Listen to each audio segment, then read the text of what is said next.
C'est ça, hein. Et oui, c'est vrai que c'est un des endroits les plus emblématiques du Pays Basque, ce château que tout le monde connaît, qui surplombe la corniche à Hendaye, le château d'Abadia, qui est donc sur le domaine du Conservatoire du Littoral. Ouais. Château tendance néo-gothique et médiévale, mais en effet bien construit à la fin du 19e siècle par Viollet-le-Duc pour Antoine d'Abadie, un explorateur, un scientifique féru vraiment de découvertes. Il a vécu en Éthiopie, il a fait la carte du Nil, il a eu fait des recherches extraordinaires et son château est parsemé d'indices, de légendes de sa vie. C'est très secret, c'est très mystérieux et on n'a pas tout dit encore sur lui. Il se dresse majestueux face à l'océan sur la corniche d'Hendaye. Le château observatoire d'Abadia est né de l'imagination de Viollet-le-Duc. Un rêve fou, inspiré des châteaux forts du Moyen-Âge, construit entre 1860 et 1870 pour l'étrange Antoine d'Abadie.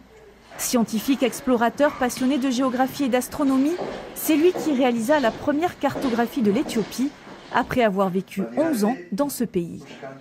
C'est un homme d'action. Et il le définit très bien dans une de ces fameuses maximes dont il égrène toutes les pièces d'Abadia. Il dit « La vie ne vaut que par l'action. L'action ne vaut que par l'intention. Et l'intention ne vaut rien si elle n'est pas tournée vers Dieu. » Et là, on a vraiment une représentation qu'il va matérialiser à Abadia avec ce tripode qui montre les 3 grands axes. L'axe dédié à la recherche, l'axe dédié à la foi, à la spiritualité, l'axe dédié aux hommes. Né en 1810 à Dublin d'une mère irlandaise et d'un père basque, Antoine d'Abadie a été un fervent défenseur de la langue et de la culture basque.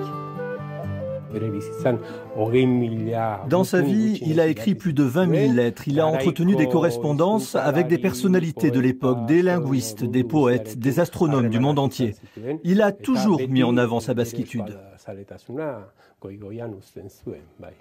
La littérature basque était en perdition, il lui a donné un nouveau souffle.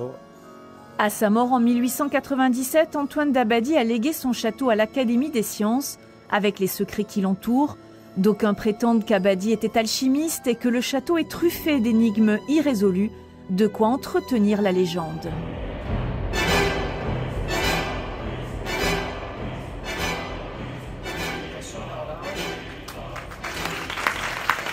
Alors je vous encourage vraiment à aller visiter ce château parce que c'est vrai qu'il y a une atmosphère particulière. On peut le visiter encore jusqu'à la fin du mois de novembre tous les jours.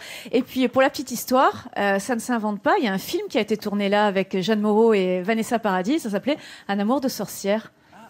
Ah oui, par René Manzor. C'est ça, un des frères Lalanne. Vous avez des lettres. Oui, du cinéma surtout là, sur le coup, vraiment. C'est vrai que Manzor a tourné, je me disais, j'ai l'impression de voir ce film qui est en DVD, si vous désirez le revoir. Jeanne Moreau, Vanessa Paradis, et ma foi, ça mérite. Vous parlez du film peut-être, vous voulez faire un commentaire? Non, aucun, d'accord, merci. Merci beaucoup Stéphanie, merci de cette découverte, à ne pas manquer donc sur la côte près d'Hendaye, ce magnifique château. Au-dessus d'Hendaye. Au-dessus d'Hendaye, voilà.